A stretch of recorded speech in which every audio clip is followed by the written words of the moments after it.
All in all, an interesting paper. It had 3 passages overall, out of which 2 especially are quite interesting. The second one introduces concept which may not be very commonly known to people, right? The first one is based on social media.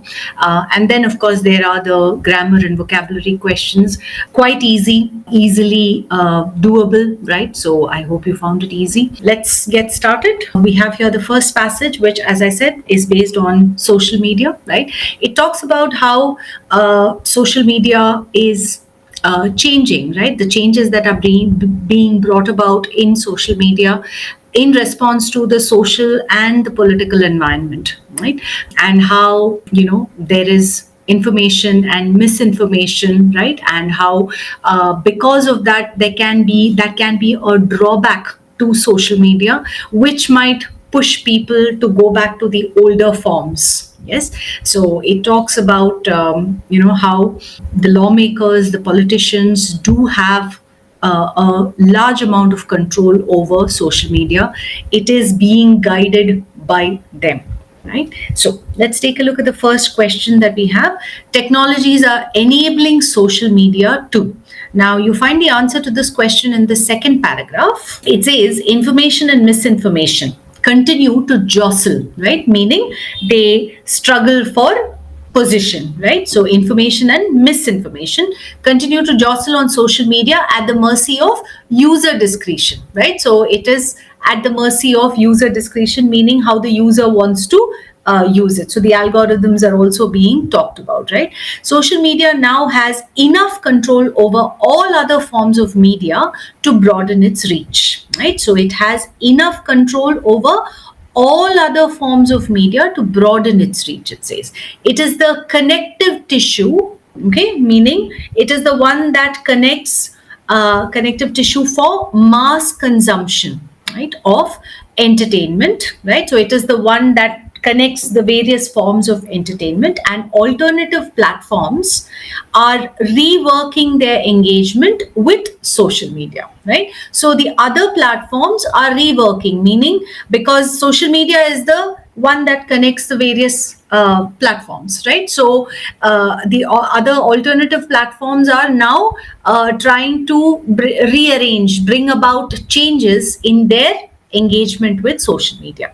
Technologies are shaping up to drive this advantage further, right? So technologies are shaping up to drive this advantage further through synthetic content targeted precisely at its intended audience. Meta's algorithm will now play up politics because, right? So Meta's algorithm, right, will play up politics, meaning it will give more importance to politics, yes, because it is the flavor of the season. Okay, so technologies are enabling social media too. The answer to this is option 1, enlarge its sphere, right? Because it says that technologies are shaping up to drive this advantage further. So we already know from that paragraph that social media has enough control over other forms to broaden its reach, and technologies are enabling social media, helping social media to enlarge its sphere, make it even wider, right? The sphere of influence and persuasion, make it even wider, right? So option 1 is the answer. All right, let's take a look at the second question. The writer implies that. Okay, so what is it that the writer doesn't state but conveys quite strongly, right, from whatever he or she says? All right, now the answer to this is option 2, which says older forms of media will regain users because of their controls. Yes, so user discretion was something that we looked at in the second paragraph, right? So older forms. All right, now where do we find the answer to this? We find the answer to this in the third paragraph, right? So let's take a look at this paragraph. It says the Achilles heel, right? Achilles heel is the weak point of social media, is informed choice, right? Meaning whoever is using it, right, has an awareness of what he or she is looking for, what he or she is using, right? So it's informed choice and thereby chooses, right, which could turn against misinformation.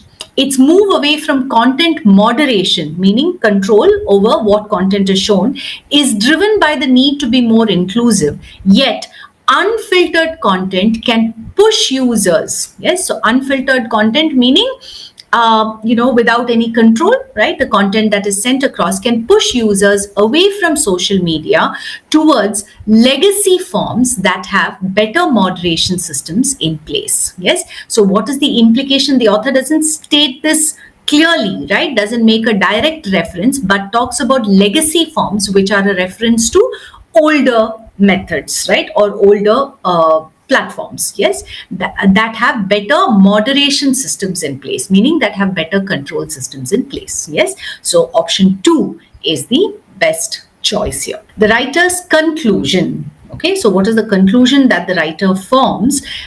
Is that information available on social media is linked to. Okay, so information available on social media is linked to. So what does the writer conclude about this? Yes, now the answer to this is option 3, right? The policies of the governments in power, right? Now we get the answer to this in the third paragraph again.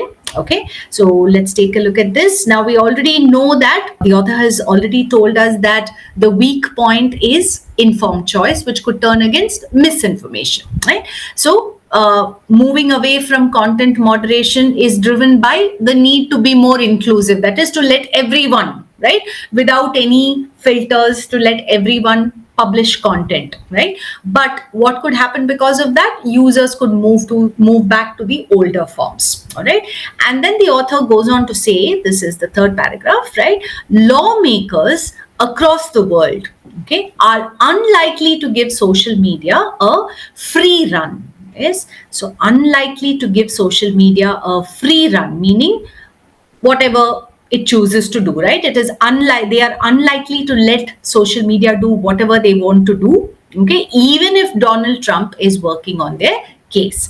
Protections have already been put in place, okay, across jurisdictions over misinformation. These may be difficult to dismantle, take apart, even if the Republicans pulls US-owned social media companies further to the right, right? The right and left, meaning the opposition and the party in power, right? So that's the idea. Okay, so what is the writer's conclusion here? That whatever information is available on social media is linked to the policies of the government in power, meaning the lawmakers are not going to give them a free hand, right? They'll have to be answerable, they'll have to be accountable, right? Is the idea. All right, let's see what this question says. Social media has succeeded in. Okay, so what has it succeeded in?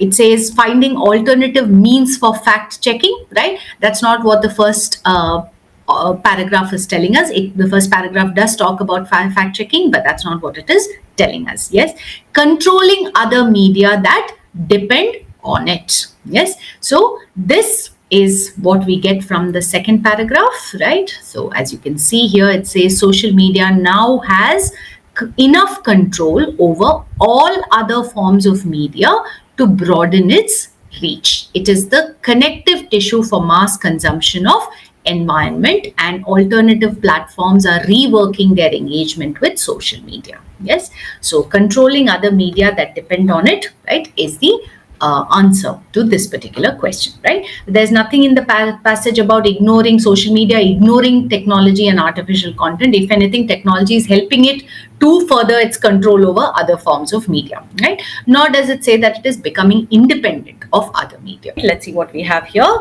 The writer argues that social media, all right, what is social media, has become the preferred way to access entertainment, right? So the answer to this is option 3. Okay, let's take a look at the other options. Flourishes because it can publish any material. No, it can't publish any material is what the author goes on to tell us, right, in the passage. Remains unaffected by global debates amongst lawmakers on misinformation. Again, this is the third paragraph contradicts this, that it remains unaffected. If anything, it says that lawmakers are unlikely to give social media a free run. Yes, and is in a difficult position because it cannot adapt. This is an extreme option, right? Nowhere does it say that it cannot adapt. If anything, it is being made to adapt, right, definitely to the policies. Yes, so option 3 has become the preferred way to access entertainment. We find this in the second paragraph, which says social media now has enough control over other forms of media to broaden its reach. It is the connective tissue, right? Meaning social media is the one that is common to everything else, right? So yes, option, we get the answer to this question from the second paragraph. All right. The inherent downside meaning the disadvantage associated with social media is that, right? The answer to this is option 1, creates and spreads much innate and acquired prejudice. We get this from the last sentence of the first paragraph, right? So if you look at this, it says, if you just read the last 2-3 sentences of the first paragraph, community review, okay, from here onwards, community review introduced by Elon Musk at X and planned by Zuckerberg for Facebook and Instagram is not a significant improvement over fact checking. Okay, having Washington lean on foreign governments, right, meaning put pressure, okay, on foreign governments over content moderation does not benefit free speech. Yet that is the nature of the social media beast, right? Beast is something that is big, rather difficult to control. That is the reference to beast here. Okay, so that is the nature of the social media beast, designed to amplify. Amplify is increase, broaden, bias. What is bias? Bias is nothing but prejudice. Yes, so it spreads. So the implication, the implied meaning is that it creates and spreads much innate and acquired. So part of it is innate. There are prejudices within everyone, right? That prejudice is something that, it's an opinion. It's an idea that we form without having enough information or beforehand, before getting to know something or someone, right? So there is innate prejudice, and then there's acquired prejudice. So whatever is innate, social media expands it, and it also adds to the prejudice. That's the idea, right? So option 1 is the answer to this question. Let's take a look at this passage. Now, this is again a very interesting passage. Yes, it talks about French philosopher Jean Baudrillard and a concept that he introduces of something known as a cargo myth. All right. Now, he introduces the concept of cargo myth as an analogy to talk about the concept of consumption, right? And how it affects people, right? How people look upon, how a modern consumer acts, right? And how he or she, right? Attach undue importance to things. Yes, so that's what this passage is about. All right. So let's take a look at the question. What is Baudrillard's position on total happiness? All right. Now, the answer to this question is in the 4th paragraph. All right. So if you look at this paragraph, it says they feel they should have waited. They here is a reference to the consumer. They should have waited for the next version of a mobile phone or automobile before buying the one they did. The version they bought is somehow inferior and therefore cannot make them happy. Baudrillard argues that consumers have replaced real happiness with signs of happiness, right? So it's not real happiness, it's just a sign of happiness, that is whatever it may be, the mobile phone or the automobile. All right. This results in endless deferment of, okay, what is endless deferment? Continuous deferment, that is postponement of the arrival of total happiness. All right. So the answer to this is option 4, which says it is perpetually delayed, which is essentially what Baudrillard is saying, right? When he talks about endless deferment, he's talking about happiness being perpetually delayed because the consumer is attaching too much importance to the thing, right? It could be a mobile phone, it could be an automobile, but they always feel that the version they have purchased is inferior, and therefore the next version might bring them the happiness, right? So that's why he argues that real happiness has been replaced by signs of happiness. What does it say? What is Baudrillard's position on consumption? Okay, so what does he say about consumption? The answer to this is in the last paragraph. It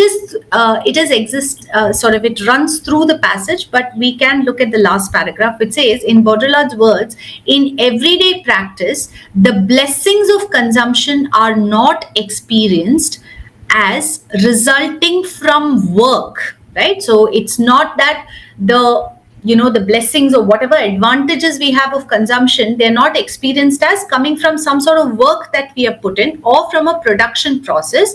They are experienced as a miracle, right? So something that cannot be explained. That is, there is no tangible, whatever comes from consumption is not seen as having a background, which is production, right? Rather, they are experienced as a miracle. Modern consumers view consumption in the same magical way as the Melanesian people viewed the aeroplanes in the cargo myth. Television commercials also present objects of consumption as miracles. As a result, commodities appear to be distanced from the social processes which lead to their production. In effect, objects of consumption are divorced from the reality which produces them. Right? So by the use of the word miracle here is not being used in a very positive way as such, right?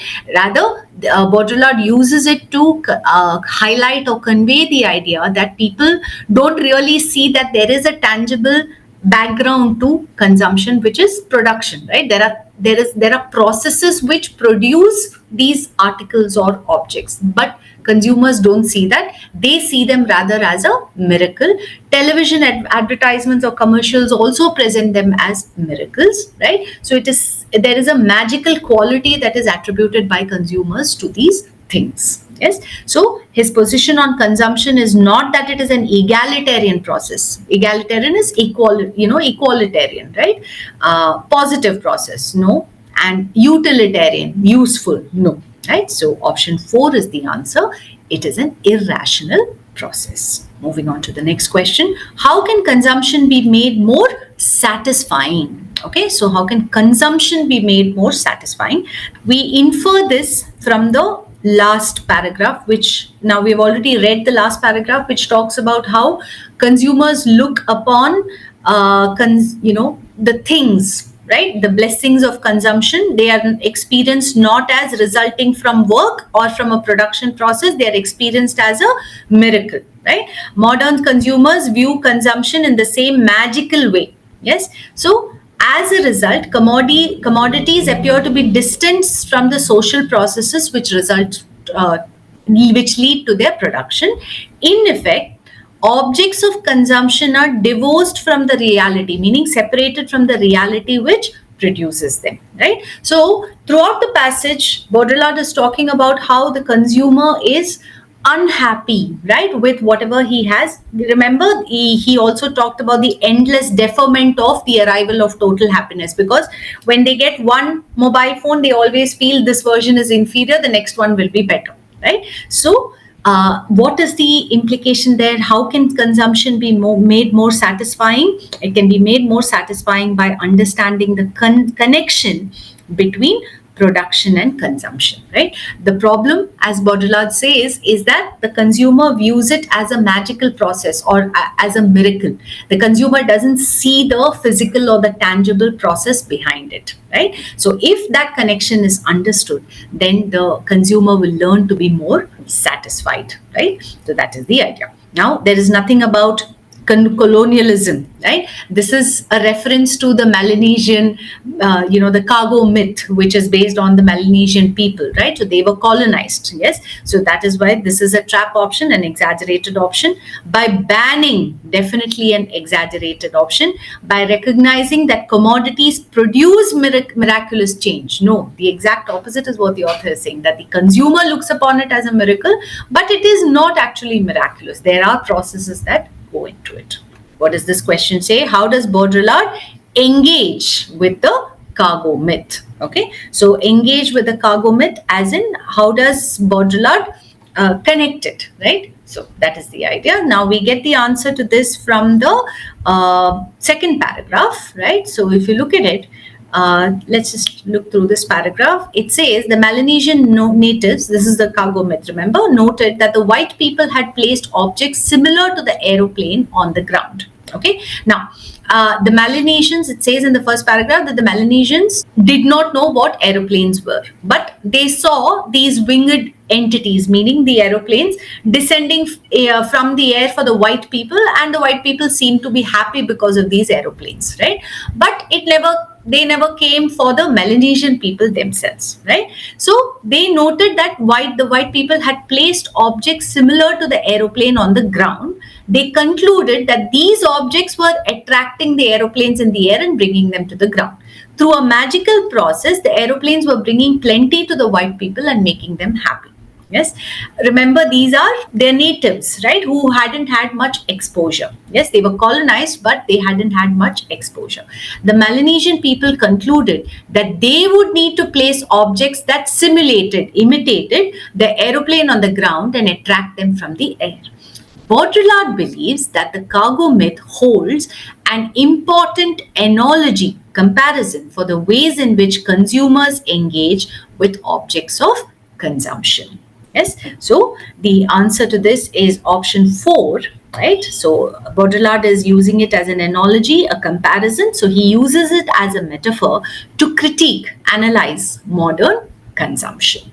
Yes, that is our answer. Why are consumers unhappy with the commodities that they have just bought? Okay, the answer to this is option 1, because they have exaggerated expectations of commodities, right? Where do we find this? We find this in the 3rd paragraph, yes, which says, according to Baudrillard, the modern consumer sets in place a whole array of sham objects or characteristic signs of happiness and then waits for happiness to alight. Alight is arrive, right? Or come down from the sky. For instance, modern consumers believe they will get happiness if they buy the latest available version. However, consumption does not usually lead to happiness. While consumers should ideally be blaming their heightened expectations for their lack of happiness, they blame the commodity instead, right? So instead of blaming their heightened expectations, it is because they have exaggerated expectations that they get disappointed, right? So that's why option 1 is our answer. Which of the following is an argument made by Baudrillard? Right? Now the answer to this is option 2, that consumers value signs more than the real. Okay, we find the answer to this in the 3rd and the last paragraph. It's mentioned in both, right? But if you look at the 3rd paragraph, the first line, the author says, according to Baudrillard, the modern consumer sets in place a whole array of sham objects of characteristic signs of happiness and then waits for happiness to alight, right? And in the last paragraph also he says, right, in everyday practice the blessings of consumption are not experienced as resulting from work or from a production process, they are experienced as a miracle. Yes, so they value signs more than the real thing. We have here a grammar and usage based question. So let's see. Complete the following sentences by choosing the most appropriate word or phrase from the options given below. Okay. When she inherited some jewelry, okay, so what did she do? She was left some jewelry in a will by a distant relative. She had no idea of its worth. Okay, so she had no idea how much its worth or value was, right? And she decided to have it appraised, have it appraised, have to get an approval or to get it appreciated. So what is the right usage? Now, if she had no idea of its worth, okay, what would one do? One would want to get it examined. One would want to have it analyzed and find its value, right? So that is the meaning that we need in the blank. Apprised is informed. Right? So why would she want to have jewelry informed? Because it says have it appraised, right? So option 1 is not our answer. Have it appraised. Appraised, yes. An appraisal is an evaluation or an analysis. Yes. Therefore, that is the best choice here. Yeah. So decided to get an approval. Why would she want approval for a piece of jewelry which has anyway been given to her? Yes, so option 3 doesn't work, and option 4 to get it appreciated. Well, appreciated, she is the one who would appreciate it, or we would have to use appreciation in the form of increase in value, right? But we haven't yet got there. She had no idea of its worth. Yes, so she wanted to find out its worth, so she had it appraised. Okay. Without a doubt, the widespread use of renewable energy is a key solution to climate change. However, okay, so without a doubt, no doubt, The widespread use of renewable energy is a key solution, an important solution to climate change. However, it is not a dash, as efforts in conservation are equally crucial, right? Meaning this is not the only solution, or it is not a magical solution, right? So that is the meaning that we need in the blank, and that is given to us by option 1. It is not a silver bullet. Yes, a silver bullet is an idiom for something that acts as a magical weapon. Yes, so it's a silver bullet, right? So it is something that has a magical quality, right? Therefore, that is the best option here. Okay, let's just take a quick look at the other options. We have silver lining. Silver lining refers to a something positive in something that is otherwise negative, right? So that is a silver lining. A red herring is something that is misleading, right? Meant to place in order to mislead or misguide a person. Yes, and a dead ringer is something that something or someone that looks exactly like something else or someone else. Yes, so those are the other idioms, right? Let's take a look at this one. The laborers who were fired. All right, so we're talking about somebody who was fired, broke into, meaning they entered it illegally, the office building, and destroyed some of the machinery. Rather than finding a solution to their problems, they dash, right? So they broke into the building and destroyed some of the machinery after they were fired. Now, instead of finding a solution, what did they do? By breaking in and destroying stuff, they made the situation worse, right? So that is the meaning that we need in the blank, and therefore exacerbated, which means to make things worse, is the best choice. All right. Exaggerated, no, they didn't exaggerate their hardships, right? Rather, they made things worse. That's the meaning that we want. Extenuate is to finding an excuse or finding something that reduces the intensity of the situation, right? So that doesn't fit in either. All right. We hope that the government's new policies will dash a period of economic growth. So they're new policies, yeah, and they will dash a period of economic growth, meaning they will give rise to, right, or they will start, is the meaning that we need. So option 1, usher in, is the best choice, right? So usher in is to bring about or give rise to a period of economic growth. Okay. Set forth will be, well, you could say set in motion might have worked, but set forth doesn't work because set forth is to start out on something. Yes. So for a person to set forth on travel. Yes. Set in motion was needed. So it doesn't work in this context. And turn up doesn't work because turn up is to arrive unexpectedly.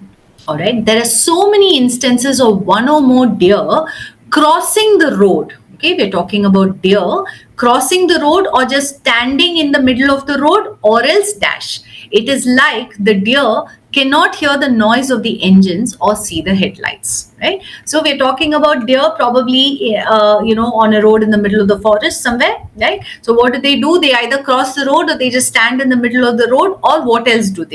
They wouldn't jump under the road. That doesn't make any sense. They wouldn't forage beneath the road. Forage is to search, yes, beneath the road. Bounding across the road works well, right? Now they wouldn't stagger with the road. They could stagger across the road, which is to walk in an uneven way, right? So all in all, option 3 is the best choice. Everyone wondered how the travel blogger could go around the world all through the year and dash. Yes, so he's going around the world all through the year. All right, and manage his itinerary lifestyle doesn't make any sense because itinerary is a noun itself. It cannot describe lifestyle, right? Itinerary refers to one's plan or schedule for travel. Yes, manage his iterative. Iterative is repeating, right? Repetitive lifestyle is not the meaning because we're talking about going all around the world. Yes, so manage his itinerant lifestyle is the right choice. Yes, because itinerant is the adjective form of itinerary, right? So having a plan or a schedule to travel. Yes, manage his itinerary in his lifestyle again doesn't make any sense. Deepak is an unpleasant person, but we all dash because his sister is a close friend of ours, right? So he is an unpleasant person, but what do? Right? We maybe tolerate him, right, is the meaning that we are looking for in the blank, and that we get from option 4, put up with him. All right, so what do we have here? In each of the following sentences, the incorrect part of the sentence is underlined. Choose an alternative from the four given options so that the sentence is rendered correct. Yes. When I had to leave town due to office work, I had my brother to give food, right, to my dog twice a day, it says. Now, when I had to leave town, so I was away, right, and the idea that we need in the sentence to logically complete it is that I needed somebody to feed my dog. Yes, so I had my brother to give food is unnecessary, right? So it is option one. I had my brother feed my dog, meaning I asked him to, right? I gave him the task of feeding my dog. So option one is the best choice. Option two says I had my brother giving food to my dog, right? So again, this is unnecessary. Feeding is enough, it's shorter, right? So it's not that this is grammatically incorrect, it is just that option one is logical and it is shorter, concise, to the point. Okay, I had my brother to feed my dog is the given sentence itself. So again, I had my brother, it sounds as if I had my brother there for the express purpose of feeding my dog, right? Rather, the idea is my brother was there and I gave him the task of. Yes, so that makes more sense. And I had my brother who fed my dog, yes, is not a description of my brother. Yes, so option one is the best choice, right? Although, so the sentence starts with an although, there's a contradiction implied. The new policy aims to increase efficiency, reducing costs and enhancing employee satisfaction. Some employees feel that the changes are too abrupt and poorly communicated, right? So when we read the underlined part, we see that there is a lack of parallelism because it says increase efficiency, reducing costs and enhancing, all of which are aims of the new policy. Yeah? So they should all be in a form that is similar to each other. Therefore, option one says increasing efficiency, reducing of costs and enhancing. So it should have been increasing of efficiency. So there is still a lack of parallelism. And then we cannot say, although the new policy aims to increasing efficiency, right? So that is also incorrect. Therefore, option one is out. Increase the efficiency, reduce the costs and enhancing. So the third one is still not parallel. Option three says increase efficiency, reduce costs and enhance employee satisfaction. This one is parallel. So option three is the answer. Increase efficiency, reducing the costs and enhance. These have three in three different forms. Therefore, option four is also incorrect. All right. Among scientists, the discovery of helix structure of DNA and the genetic code it incorporates is widely regarded to be, right? Now, regarded is not followed by to be. Regarded should be followed by as. Yes, so that way when you run your eyes down it, right, so you can actually take a bit of a shortcut here. You check the options. Yes, so regarded like, regarded for being, regarded being, none of them are right. Only option one has as. Therefore, the answer is very clear. Thank goodness the damage to the car was neglectful, right? So thank goodness it says. So that means the damage wasn't great is the meaning that we need, right? So that is conveyed by option four. It was negligible, meaning it was very small, right? Almost insignificant. Yes. Neglecting has a completely different meaning, right? Neglecting, damage cannot be, you cannot say the damage was neglecting. What was the damage neglecting, right? A person can neglect something or someone. The damage cannot neglect anything. The damage was negligent. Again, a person can be negligent. Damage cannot be negligent. And the damage was neglectable. There is no such word as neglectable. Okay. If the president knew that his allies would let him down so suddenly, he would have handled them with the greatest care. Okay, now this is very clearly a conditional sentence. Yes, it starts with an if, which is a conditional clause. We have the main clause, and that's how we know which form of the conditional it is. Yes, so there are very clear structures to the sentence. Now, if the main clause has would plus have handled, which is the present perfect tense, the conditional clause should have the past perfect tense. Yes, so that's the problem with the sentence itself, because in the conditional clause we have knew, which is the simple past tense. Yes, so that itself is wrong. So option 2 can be eliminated. Also, option 2 changes would to can, so it is definitely wrong. Option 3 says if the president could know beforehand that his allies would let him down, right? Could know again is only the simple past, so this doesn't work.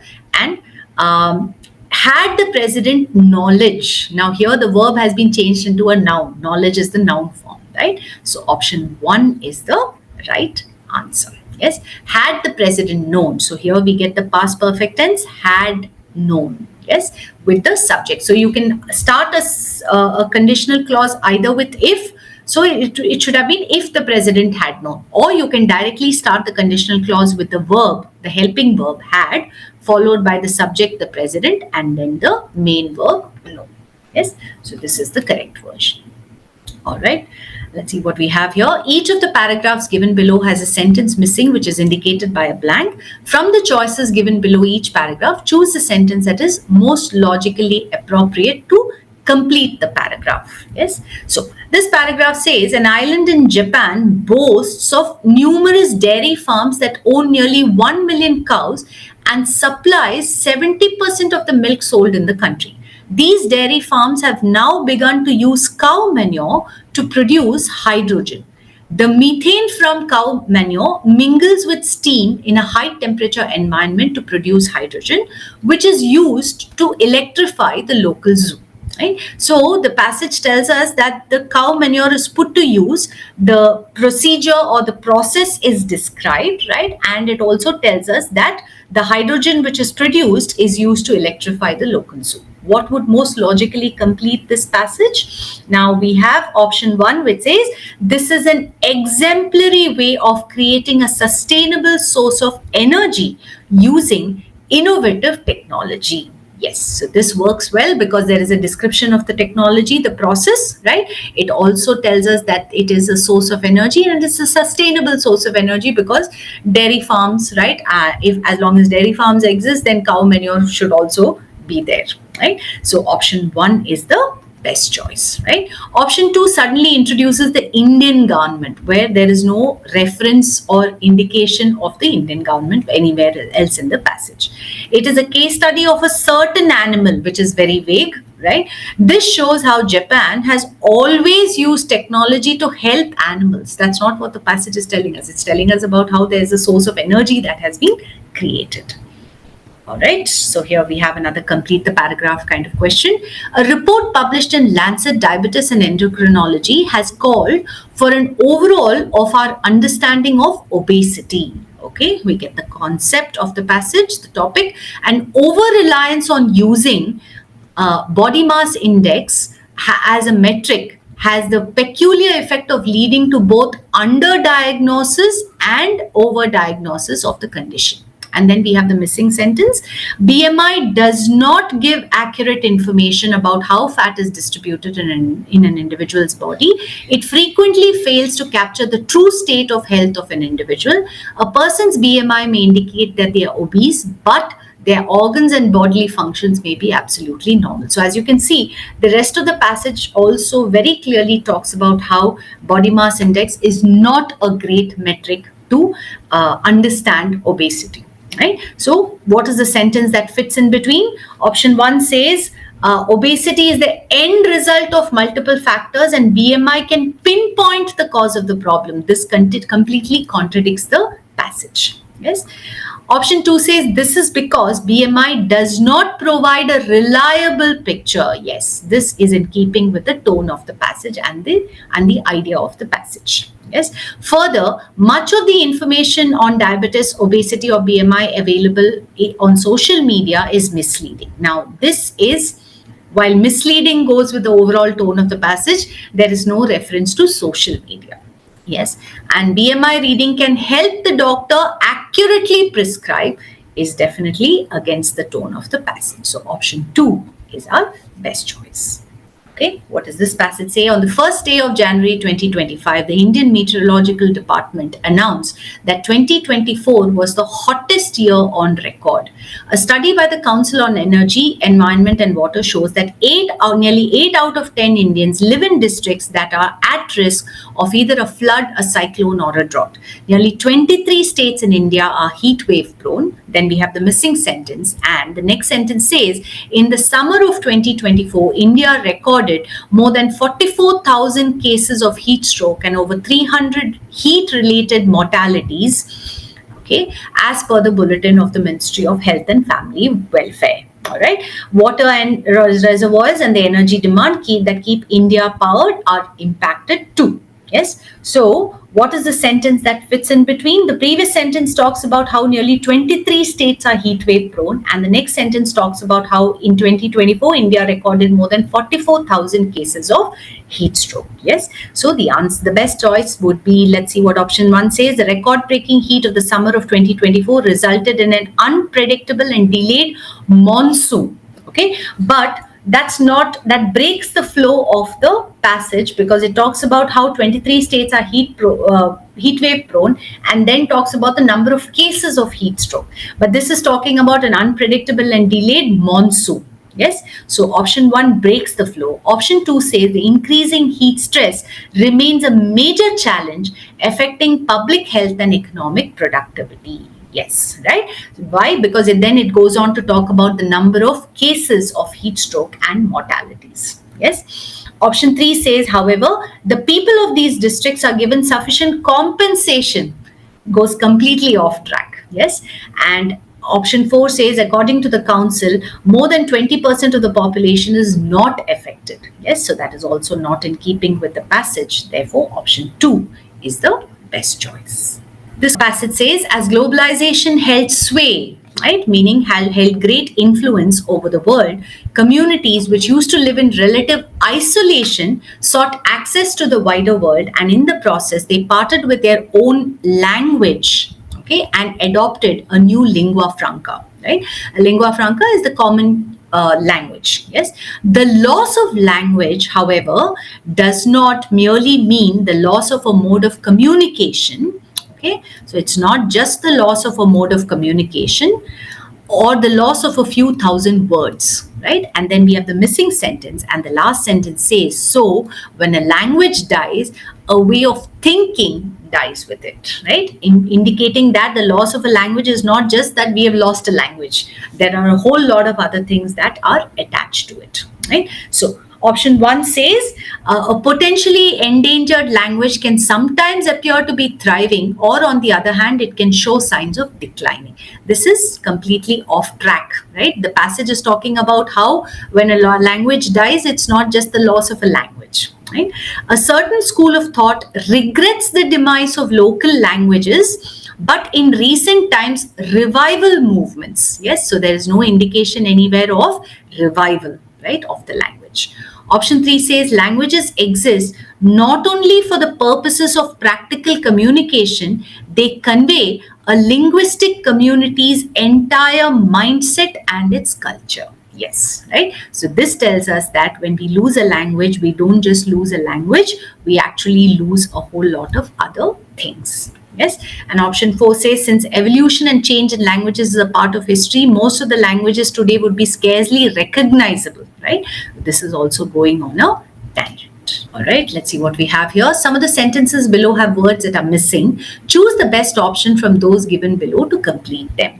While curcumin, which is an dash found, okay, which is an dash found in turmeric, helps to reduce dash, extremely high doses of it can dash headache and nausea. Okay, so we have words for each blank in each option, right? So it's a good practice in such a case to see which blank will be the easiest to fill in, right? We can start with that. So here actually the last blank which says can dash headache and nausea, so can cause, can bring about, right? So we have option 1 which says induce. Yes, induce headache and nausea is a good word. Can promote, right? Promote is not, when we are talking about headache and nausea, it's not really about promoting. It's more that we need the word cause. Yes, so we have option 3 also, which says cause, and option 4 is out because it talks about infusing. Infusing is introducing one element into another, right? So that also doesn't work. So options 2 and 4 can be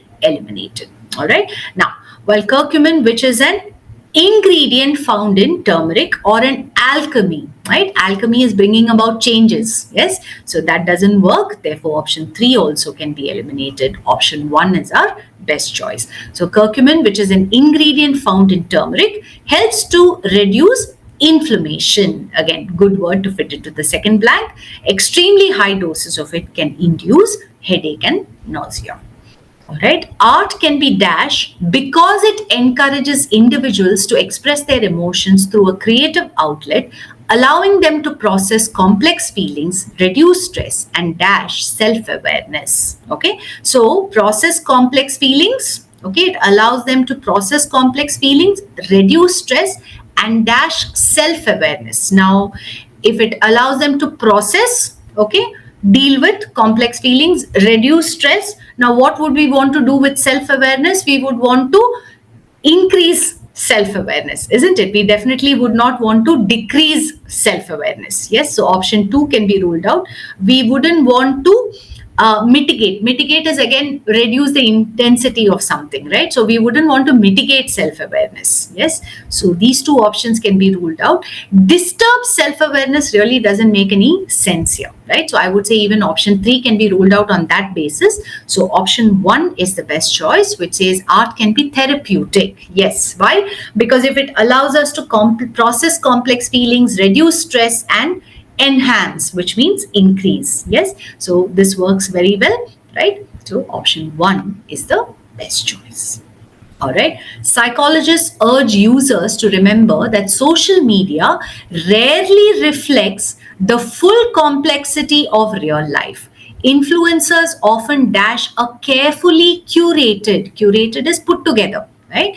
Curated online persona, okay, meaning it is artificial, it is not real, which can dash unrealistic standards and occasionally dash negative self comparisons amongst their followers. Okay, so they urge users to remember that social media rarely reflects the full complexity of real life. Okay, so what do? They often, in the first blank, we need a word put together, right? So put together, or now if you look at the first words for all the options, you don't really get the meaning of put together. So that's not the shadow word we are looking for, right? So what else can it be? Often profess, it says. Yes, but profess is to state, right? So that state a carefully curated online persona doesn't make any sense. Advocate, support. Okay, so we can keep it on hold. Maintain works well, keep it going. Yes. Endorse is against support. So on that basis, actually, we can rule out options 2 and 4 because they both convey the meaning of support. Yes, let's take a look at what option 3 tells us. Often maintain a carefully curated online persona, which can generate unrealistic standards and occasionally set off negative self comparisons. Yes, so option 3 works very well, right? Perpetuate unrealistic standards can work in option 2. Occasionally stimulate negative self comparisons is again not a great word, right? And provoke negative self comparisons might work, but which can foster, right? Foster also can work, but as I said, advocate and endorse both mean support. So how will you choose between the two, right? So all in all, option 3 is the best choice. Astronauts who stayed for an dash period of time at the International Space Station displayed a remarkable level, right? So that's a positive word, of dash endurance and mental dash. Okay, so astronauts who stayed for an extended period of time, okay, explicit period of time clearly stated doesn't make any sense, so option 2 can be eliminated. Extensive period of time, okay, we can still look at it, yes, but it says remarkable level of dysfunctional endurance. So since we have a positive word, we need a positive word in the blank, therefore dysfunctional doesn't work. And an expanded period of time, we don't really talk about an expanded period of time. On that basis, we can rule it out. And remarkable level of stern endurance is not really the best way to describe endurance. Yes, though acuity, which means sharpness, can fit into the third blank. Yes, but yes, option 1 is the best choice, which says an extended period of time, remarkable level of physical endurance. Yes, is the best word, because we are talking about physical endurance and mental something. Yes, so mental resilience, which means the ability to deal with things. Yes, is the best choice. Okay, since chronic stress can dash the immune system, so we're talking about chronic stress and what it can do to the immune system, making individuals more susceptible. Susceptible is open to attack, weak to illness, and dash their overall well-being. Healthcare practitioners often recommend mindfulness practices and proper sleep to dash these negative effects. Okay, so recommending mindful practices and proper sleep to dash the effects. What would sleep and mindfulness do? They would counter, right, is the word that we need in the last blank at least. Yes, so we do have the word counter itself. Yes, so we can look at that. Impede, impede is block, right? Block or hinder these negative effects is not the greatest of choices. Decrease these negative effects, we can look at diminish, reduce. Okay, so let's look at the first blank. Can dash, what will chronic stress do to the immune system? Undermine, weaken, compromise is a good word to fit in again. Endanger and paralyzed, we can rule out option 4. Yes, so stress may not paralyze the immune system. That may be a bit of an exaggeration. Okay, then we have the second blank, which is making individuals more susceptible to illness and elevate their overall thinking. Chronic stress would not elevate. Yes, preserve their overall thinking will not work, nor will it improve. Yes, so overall option 2 is the best choice. Okay, the notion of personhood is dash on something more than a particular type of genetic material within human beings. It arises only with the larger scale structural dash of that material, which permits capacities like dash, thought, and moral agency. Okay, all right, let's see. The notion of personhood is interdependent on something, right? Interdependent, then we have to talk about two things which are dependent on each other, right? So here the implication seems to be that the notion is dependent on something. Yes, so we can look at options 2 and 3, which have premised. Premised is based on, we have dependent in option 3, so that fits well. Built on something more than a particular type of genetic material, it arises only with the larger scale structural distribution of that material. Doesn't really seem to work. There we can rule out option 3 also, because it talks about disorganization of that material, right? So that wouldn't work. Therefore, option 2 is the best choice. Yes. So it's premised based on something more than a particular type of genetic material. It arises only with the larger scale structural organization. We're talking about structural. Yes. So organization works very well, which permits capacities like consciousness, thought, and moral agency. So that fits in very well. All right, we have here another passage which is in the form of a conversation. Yes, so this conversation takes place between two people, one who is the global editorial director of the McKinsey podcast, and the person she's speaking to is Chris Bradley, the director of McKinsey Global Institute. Now, the conversation is about which industries will matter most in the global business landscape, right, which is described as the arenas of competition, right? Now, Chris Bradley compares these industries, right, to he gives a Harry Potter analogy or comparison, right, comparing companies or dividing companies into wizards and muggles, right? So he describes he describes wizards in a particular way, the companies that would be described as wizards in a particular way, and he also defines what companies that would be called muggles would be like. All right, so let's take a look at the questions. This question says, wizard industries are characterized by, right? So how are they described or defined? Yes. Now, you find the answer to this in the 6th paragraph, right? So I'm taking each division of the conversation. So you have 1, 2, 3, 4, 5, 6, right? You find it in this paragraph. So it is what Chris Bradley says, yes, because he's the one doing the characterization. Wizards are defined by growth and dynamism.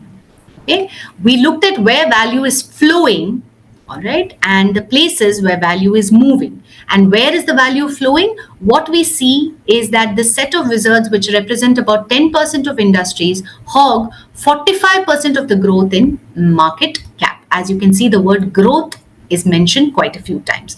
But there's another dimension or axis too, which is dynamism, okay, which implies growth movement, that is measured by a new metric we have come up with called the shuffle rate. How much does the bottom move to the top? It turns out that in this set of wizardish industries or arenas, the shuffle rate is much higher than it is in the traditional industry. All right. So the answer to this is option 3, which says wizard industries are characterized by a higher concentration of economic profit and research and development, right? Movement, development, right? That is the idea, growth and dynamism. All right. Muggles refers to industries that, okay, so as I said, it's a Harry Potter reference, right? Chris Bradley divides the companies into wizards and muggles. So how does he describe the muggles, right? So he describes the muggles as operating under, okay, it refers to industries that operate under traditional economic principles, right? We find this in this paragraph where it says arena industries are wizardish. We found there's a set of industries that play by a very different set of economic rules and get very different results, while the rest, the muggles, even though they run the world, finance the world and energize the world, play by a more traditional set of economic rules.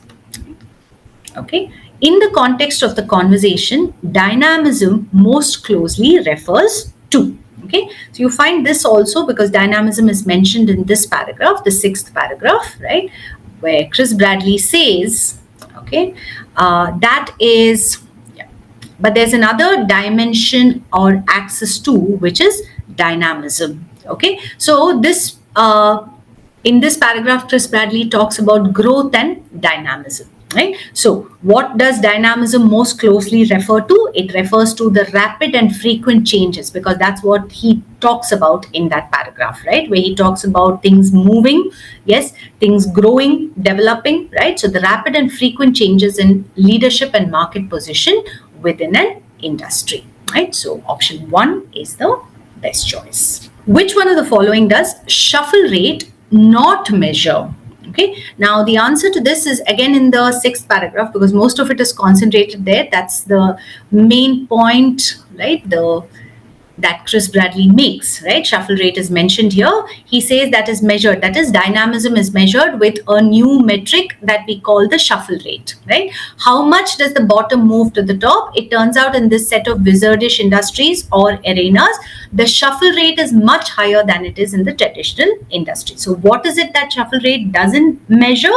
It is the overall profitability of traditional industries, because this is something that is used in the or by the wizards. Yes, so that is your answer.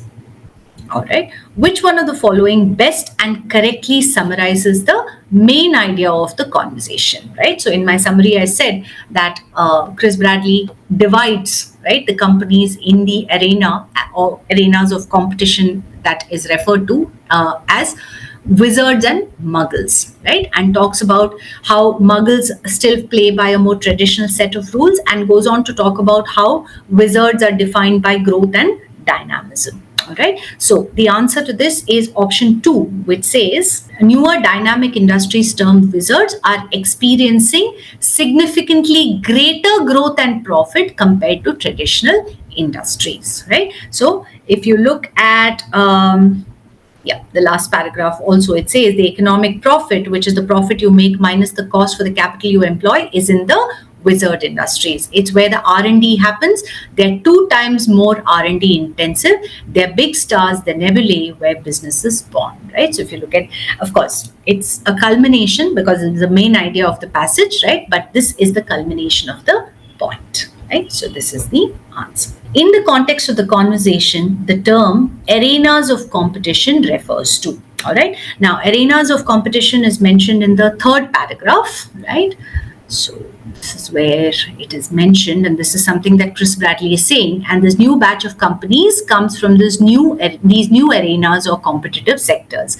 In fact, they're so different that we have a nickname for them. If you're a fan of Harry Potter, it's Wizards versus Muggles, right? So what does arenas of competition refer to? It refers to broad categories of industries. That's option 1, right? Where companies engage in competitive activities, right? Because that's why the comparison between muggles and wizards. Yes. So they're not specific companies that are considered to be competitors, nor are they physical locations, nor are they government regulations. Yes. So option 1 is the answer. Okay, we have here some parajumble based questions. Yes, so let's see what the instructions say. The sentences given below, when properly sequenced, form a coherent paragraph. Each sentence is labeled with a number. Decide on the most logical order and enter the sequence of numbers in the space provided. Only numbers to be entered in the space provided for the answer, and no letters, characters, or spaces should be entered, right? So they've we know what is invalid, right? So let's look at the sequence here. When we take time to notice these moments, yes, so this is unlikely to be our starting sentence, right? These moments we discover hidden beauty, etc., etc. Creativity is often seen as the ability to look at the world in a new way, turn everyday sights, sounds, and experiences into art or ideas. This makes for a good starting sentence. In fact, inspiration can come from small details. So since it starts with in fact, it seems to be affirming, right? Or maybe even contradicting a particular point. Right? Many people wrongly think that true creativity, since creativity is being introduced in sentence 2, yes, so it's better to start the sequence with sentence 2, follow it up with sentence 4 because it mentions true creativity only comes from big ideas or exciting adventures. Yes, so this should be followed by sentence 3, which says, gives us the contradictory idea that inspiration can come from small details, and end the sequence with sentence 1, right, which concludes the idea. Okay, what do we have here? 7 of the 10 worst affected countries, including India, are low and middle income countries. Yes, okay, that could be a starting sentence. Between 1993 and 2022, India was the 6th worst affected country in terms of fatalities and damage sustained from extreme weather events wrought by the climate crisis. This seems like a better starting sentence because it gives us the context. High-income nations whose economies are founded in the industrial era use of fossil fuels, meanwhile, so this is a continuation of an idea, this reinforces, all right? So starting the sequence with sentence 2, followed by sentence 1, which talks about 7 of the 10 worst affected countries, including India, are low and middle income countries, right? So it talks about low and middle income countries. Okay, so we follow sentence 2 with sentence 1, then with sentence 4, which says this reinforces the developing world's contention, right? Because 7 of the 10 worst affected countries are low and middle income countries, which are the developing world, right? So followed by sentence 4 and lastly sentence 3. Yes, so 2, 1, 4, 3 would be the sequence. We have here 5 sentences. Yes, so let's put them in order. Using the wonders of artificial intelligence, they, okay, so this is unlikely to be the starting sentence. Inside a robotics laboratory, okay, of the Toyota Research Institute, a group of robots is busy cooking. All right, so this gives us a topic. There is nothing special about that. Robotic chefs have been around for a while.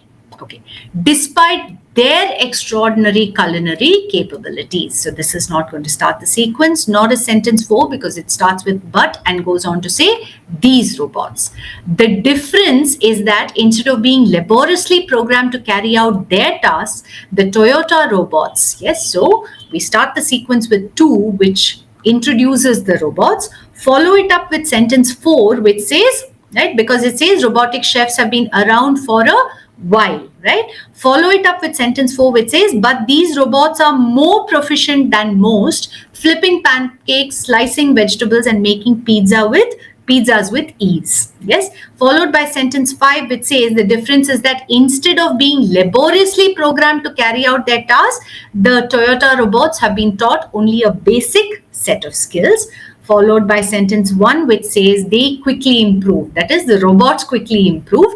And ending with sentence 3, which says despite their extraordinary culinary capabilities, these robots are not destined for a career in catering. Okay, we have here some long sentences.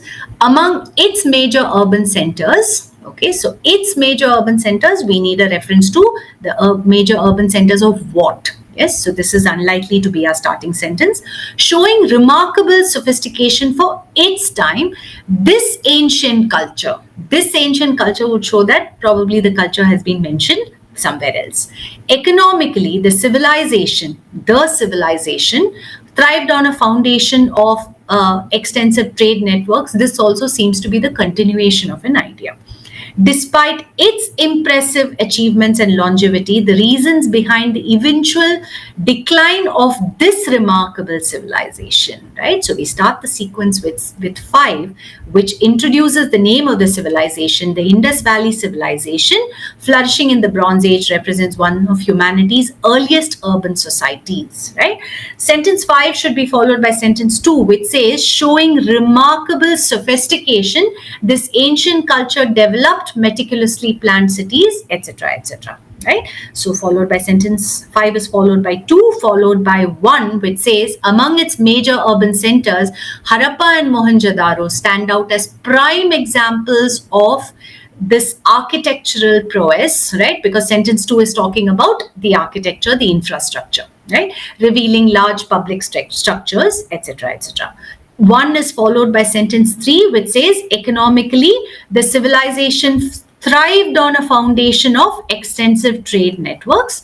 And we end the sequence with 4, which gives a contradictory idea that despite its impressive achievements, the reasons behind the eventual decline of this remarkable civilization remain largely enigmatic. Enigmatic is mysterious. It says, in drought conditions, water often depletes in the topsoil and remains accessible only in the deeper subsoil layers. Yes, we could start the sequence with this, right? What does sentence 2 say? A new study gives new insights into how the acid changes root growth angles to enable plants to reach out deeper subsoils in search of water. Okay, plants rely on their root systems, the primary organs, for interacting with soil to actively seek water. All right. Abscisic acid plays an important role in helping plants adapt to these challenging conditions. All right. Now, sentence 3 says plants rely on their root systems, the primary organs, for interacting with soil to actively seek water. Yes. So 3 seems like the best starting sentence, right? Because it gives us a context, followed by sentence 1, which says in drought conditions, yes, water often depletes in the topsoil and remains accessible only in the deeper subsoil layers. Okay, so this should then be followed by sentence 4, which says abscisic acid plays an important role in helping plants adapt to these challenging conditions, which is what is described in 4.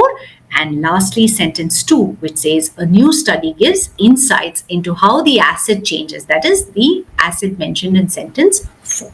Yes, so 3, 1, 4, 2 is the best sequence.